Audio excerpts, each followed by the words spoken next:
Welcome to the show, Kim. Thank you for having me, David. I'm absolutely delighted to be here.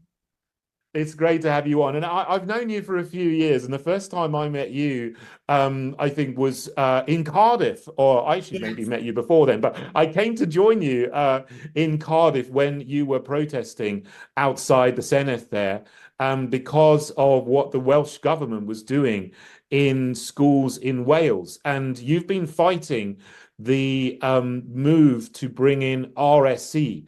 Can you tell us a little bit about what the Welsh government are doing, what RSE is, and you also talk about CSE as well. Can you tell us about those things and what's happening in schools in Wales at the moment?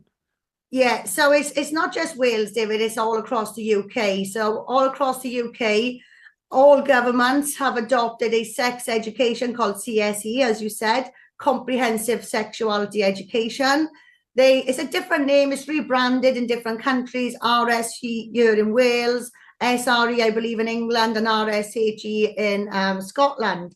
So this is a global sex education. It is not localized for the Welsh children, English children, or Scottish children. It's global. Comes from the United Nations and the World Health Organization. We uncovered this in January 2020 when the Welsh government mandated this sex education from age 3 to 16 with no parental opt-out and something called the whole school approach. So it's no longer a standalone subject. What we're dealing with is these unethical ideologies in every single subject across our curriculum, included, and I quote, corridor talk. So obviously we joined the consultation process. 87% of us in this country rejected it, but the government went ahead anyway. We put in a petition. We submitted 17 pieces of evidence. The Welsh government, pretty much what they said on TV and what they did behind the scenes were two different things.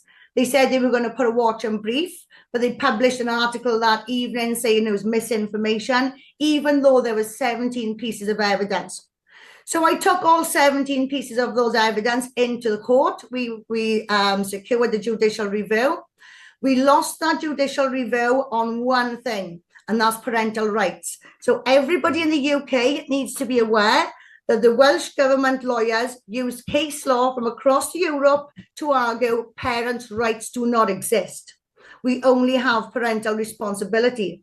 So this sex education is a rights-based approach based on children's rights, bodily rights, and sexual and reproductive rights. So here in the UK, parents' rights are not a thing, but our children are born with sexual and reproductive rights. So it's very important people get hold of our court case and they understand what's happening here.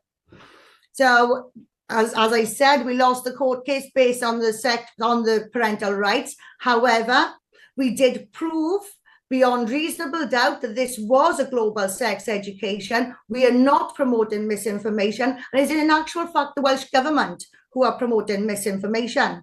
So here we are now, we are using that case law. That case law has placed responsibility onto head teachers. We have actioned quite a few cases here in Wales behind the scenes, David, including tribunals. So we are coming and we will be holding people accountable this year. Whether it's their fault or not, they had opportunity to stand up and protect our children. Now we are coming after individuals this year. That is very frightening that the court has ruled that the parents actually don't have any rights anymore, because I think what people would generally assume is that they do have rights. I mean, I say this all the time, acting in politics, that parents are the primary educators of their children, and we assume that parents have, well, responsibility over their children, but also rights to say how they can be educated. I mean, isn't that actually part of the European Convention on Human Rights, that parents have the right to educate their children according to their own beliefs? And how does that court judgment, I mean, doesn't that contradict the European Convention on Human Rights? Well, we had an international human rights barrister representing us, Paul Diamond. So we did go in on the human rights. We went in on human rights, the Education Act, and the common law parental right. But they, like I said, they use case law, they use their high-profile barristers, they use case law from all across Europe to argue and prove that parental rights do not exist. and Justice Steyn supported that argument.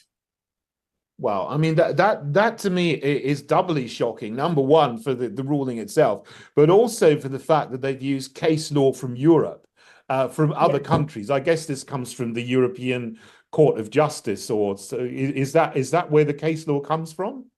Well, all different cases, yes, but some of that was used as well. So QC Right. Jonathan Moffat, he's very good on family law. A lot of family law was used. So this is something the whole of the UK need to be aware of, because this education was adopted in March 2017 with a view for legislative changes. Well, we're all at different stages of this education, and this is the legislative change. They use case law from around Europe to argue that there's no parental rights. They will be using case law from England and Wales, because don't forget, we share a justice system, mind. Yeah. This is now case law to prove everybody in the UK has no parental rights. And that is the reason why the media buried the case, David, because this was the most high profile case in the UK and they did not touch it. And that's the reason why. I mean, this is a profound change, and it's a very nefarious change, I think, that's been brought in. But you know, obviously, I'm in the Heritage Party. Our policy would be, if we could ever get into power in the Senate or in Holyrood or in Westminster, to abolish these subjects and actually to bring in a new law that would protect children from actually being influenced and being exposed to this kind of sexualizing material. And going back to the actual subjects, this comprehensive sexuality education, which has different brandings, as you say, in different countries around the world, what kind of things are actually going into schools that parents don't know about, but when they do hear about them, you know, you hear stories of some parents actually finally seeing some of the materials going into schools, and they're absolutely shocked. What kinds of things have you seen that are actually in schools? Right, so I'll go on the three theories. It's based off three theories. The first one is sexual from birth. So they believe we are sexual from birth. And you would see in 242 schools in England, there was a piece on self-stimulation, masturbation, which is referenced in the World Health Organization documents. So that's from age 4. Self-stimulation from the All About Me package. So very, very sexual, sex positive, do what you want as long as it feels good, listen to your body. Then we have the gender ideology, and basically, I think we've come down now from 100 genders to 79 genders. There's 79 genders now, apparently. And if Arthur wants to play with a doll and become Martha, there's absolutely nothing anyone in this country can do about it, because apparently that's not a safeguarding issue. The parents don't have a right to know. Wow. And then we've got the queer theory. And everybody believes that being queer now is hip, hot, and cool. However, queer theory sets out to do one thing: smash heteronormativity and blur the binaries between sexuality and adult and children. They don't believe in childhood. They believe innocence is a myth. And they believe children are equal to adults in every way, including sexuality and sexual activity.